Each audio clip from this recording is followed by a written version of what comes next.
guys, welcome back to another video. This one is on the newest dungeon, the Heartwood Forest Hunt, and a pet that you can get from there.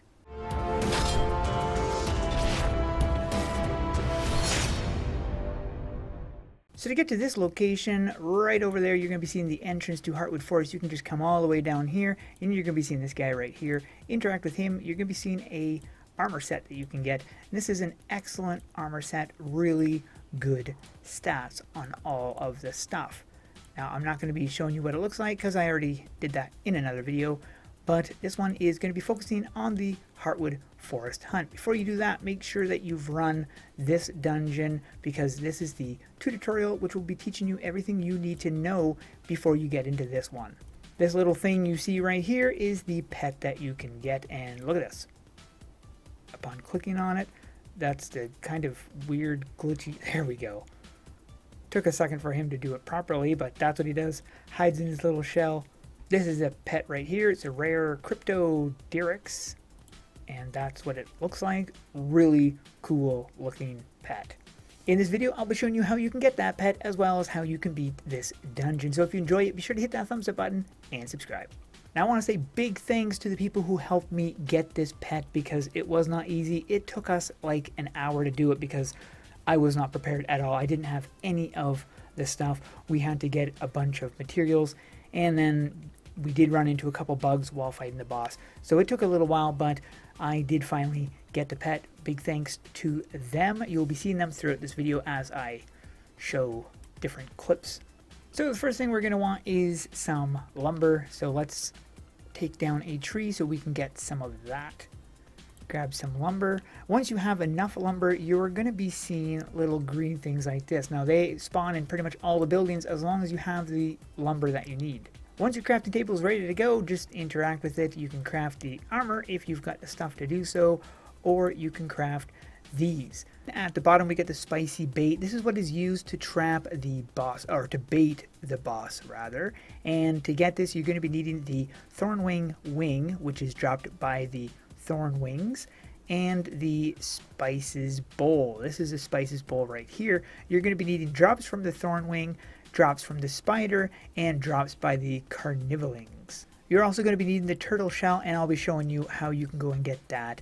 Then you've got these 3 traps right here, and these only stack to 2, which is unfortunate, but to get these you're going to be needing lumber that you get from trees. You'll be needing a drop from the Thorn Wings for the poison. You'll be needing a drop from the Carnivolings for the exploding barrel, and you'll be needing drops from the spider for the paralysis trap. For the yummy bait, it will be requiring drops from the Thornwing, spider, and Carnivolings.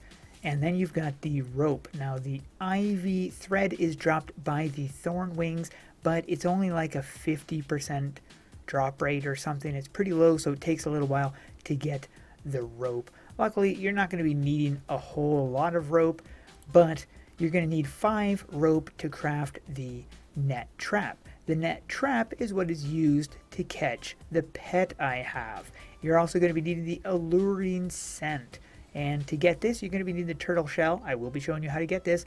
And the tough scent. And the tough scent is dropped by the boss in this area. So it's going to take a little while, especially because it's not a 100% drop rate. To get the turtle shell, you're going to be needing yummy bait, and I will also mention the turtle shell is not a 100% drop rate, and that kind of makes it a little bit harder to get. The nice thing is about this dungeon is none of the stuff take up your inventory room. They all go into your tokens, so this is a really good thing. You're going to be seeing these guys right down here, the river razor shell. You're also going to be seeing these glowing things right here. If you've done the tutorial, you already know what that means. You've got bait or traps, and it's this guy right here that drops the turtle shell. Unfortunately, like I said, it's not a 100% drop rate. I would say once you get to this section right here, you're in a pretty good spot for farming materials. You've got the spiders right over here, trees right here and just over there. You've also got the river razor shells right there or just over there. You've got these guys right over here, and just up here a little ways, you've got the Thorn Wings. Oh, you want to trap me? I bet you regretted that decision now. So like I said, this is a pretty good spot to farm for materials. It's going to take a little while to farm for materials because like I said, it's not 100% drop rates. And just over here, you can craft yourself a nice table so you can get everything that you need right there without having to travel very far.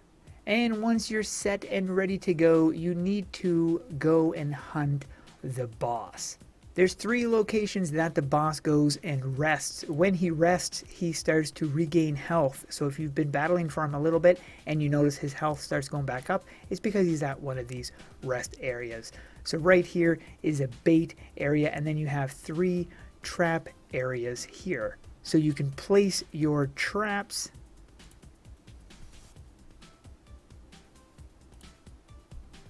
and if the boss was here, you would then lure him in. If you head right up this direction, there is another location where he rests right up here. And there's also places where you can put traps and bait.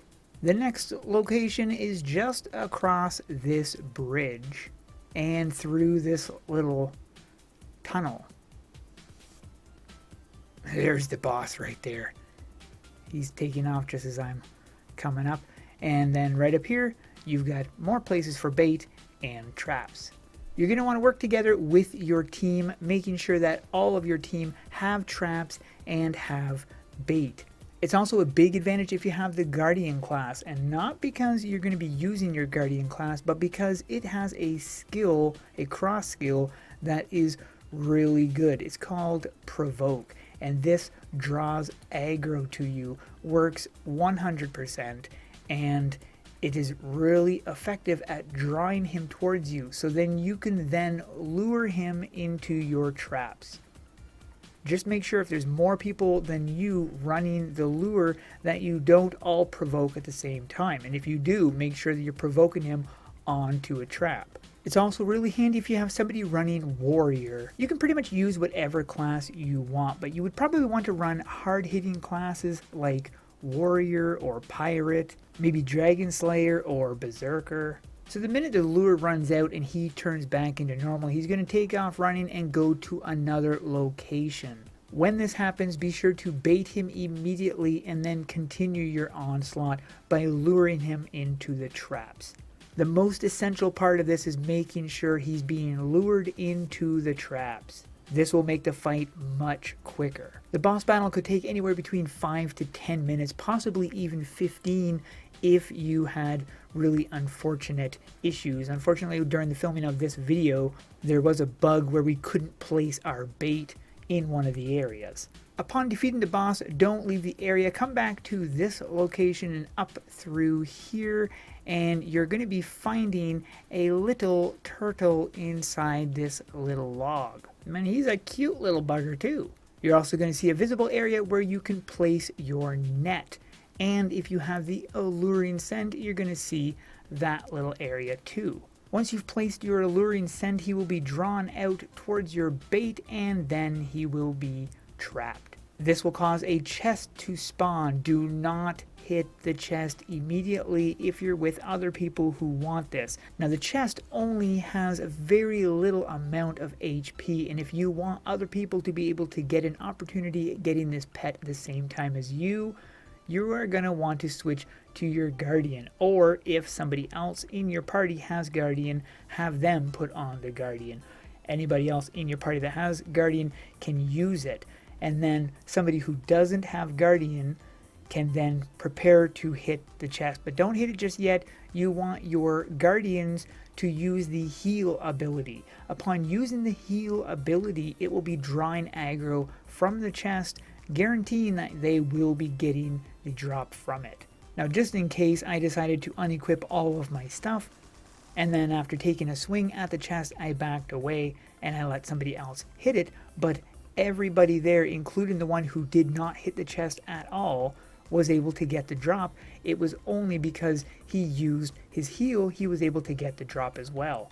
You'll be finding a little note, and you can just grab that little note, and once you have it, you're going to want to head down to Dax. He's at the entrance of the dungeon. You simply have to talk to him and a quest will appear, and you just have to complete that quest and the pet is yours. If one of your issues is jumping into a public lobby and not knowing where the team is at when it comes to the hunt, then you could jump into a private dungeon, get the materials, and then craft the traps you're going to be needing in the private dungeon, then return to the public dungeon, and you would already be ready to go, minus the fact that you'd be needing the turtle shell, which you could then do with your team. For the set of the day, I'm going with this one right here. I thought this was excellent. It is so well done. Perfect color coordinations. The color scheme was complex yet went so well together, so it made it into the set of the day. And that is it for this video. Hope you guys enjoyed. Thanks for watching. We'll see you in the next one.